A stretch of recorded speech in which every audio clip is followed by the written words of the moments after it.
या आधीच्या भागामध्ये आपण पाहिलं मी आलोय श्री भैरवनाथ मंदिरामध्ये, देवाचं दर्शन करून आरती घेतली आणि पुढे बजाव.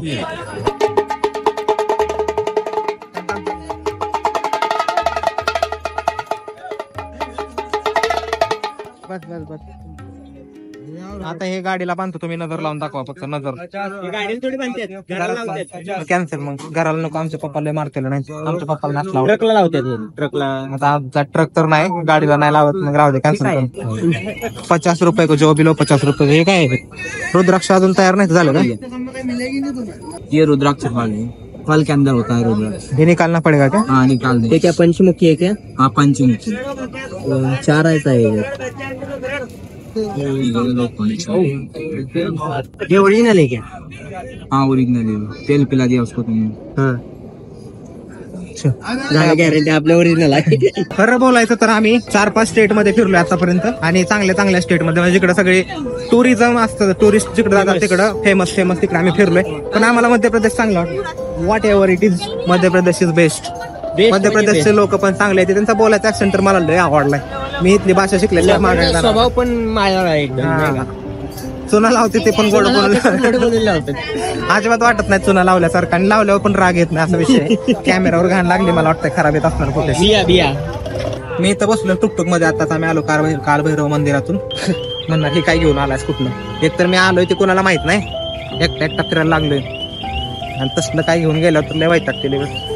हे पण बघा, भैरव महाराज आपल्याला प्रसन्न होणार आहेत बरं का. मला आतमध्ये तिला भारी होतं की आतमध्ये कोणाला ना नारळ घेऊन टाकायला अलाउड नव्हतं. आम्ही काय केलं, घुसलो आतमध्ये, घराघरात फिरवला आणि सॉरी त्या यज्ञामध्ये टाकून दिलाय, हवन मध्ये टाकून दिलाय.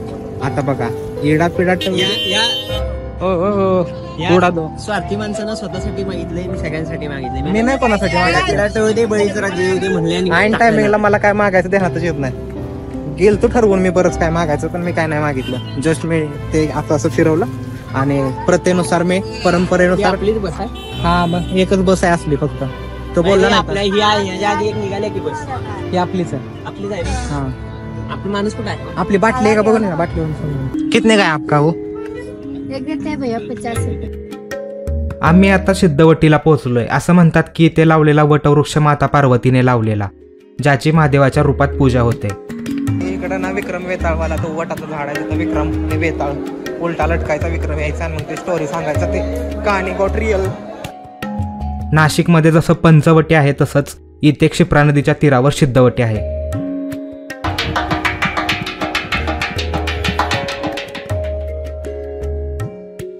हे मंगलनाथ मंदिर आहे. अशी मान्यता आहे इथे मंगलदेवाचा जन्म झालेला. यांना महादेवाचा अंश पण म्हणतात. तुला मंगळ आहे का? नाही, माझ्या गर्लफ्रेंडला वाटतं. मंगळासारखी परिस्थिती काही कमी नाही आपली. मंगळ लागला रे. मंगळाचं मंदिर आहे ना इथं.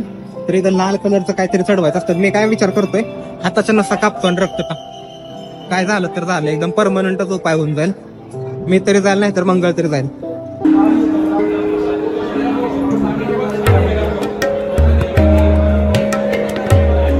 ज्यांच्या कुंडलीमध्ये मंगल दोष आहे त्याची पूजा इथे करतात, आणि तो दोष निघून जातो असं म्हणतात.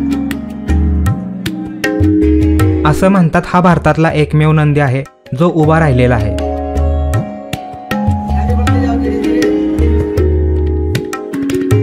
श्रीकृष्णाचे गुरु रोज गोमती नदीवर आंघोळीला जायचे. त्यांना त्रास नको म्हणून श्रीकृष्णाने गोमती नदीच्या पाण्याने ह्या कुंडाची निर्मिती केली, म्हणून याला गोमती कुंड असं म्हणतात. महाकाल मंदिरापासून 5 किलोमीटर तर गडकालिका मंदिरापासून 1 किलोमीटर असलेली ही भरतरिकी गुफा.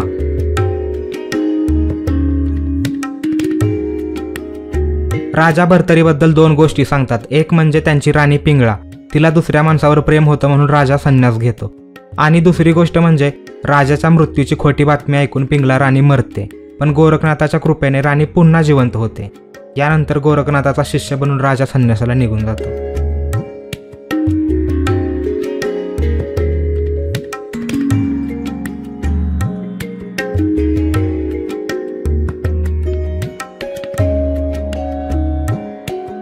असं म्हणतात राजाने 12 वर्षे या गुहेत तपश्चर्या केली. पहिल्या गुहेचं नाव आहे भरतरी की गुफा आणि दुसरी गोपीचंद की गुफा.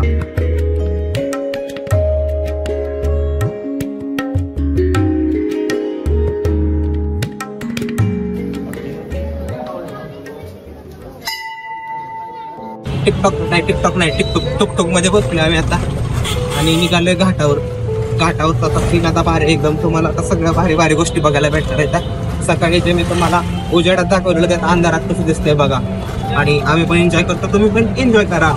Bye bye.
हे आहे हरसिद्धी मंदिर. असं म्हणतात की या ठिकाणी सतीच्या हाताचा कोपर पडलेला, त्यामुळे हे 52 शक्तिपीठापैकी एक मानलं जातं.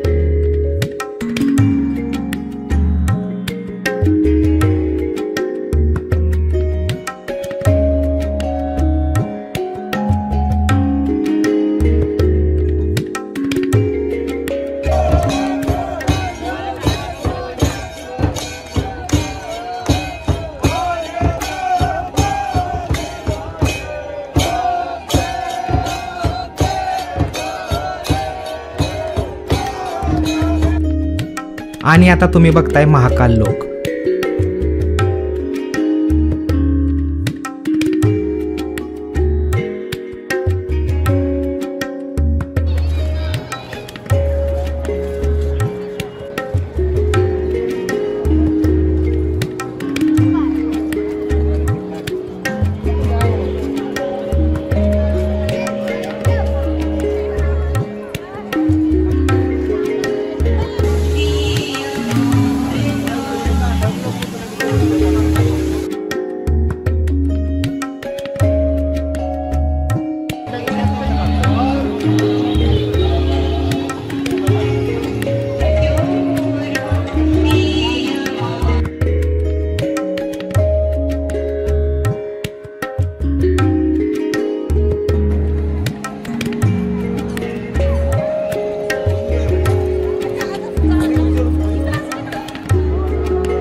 Iya dong,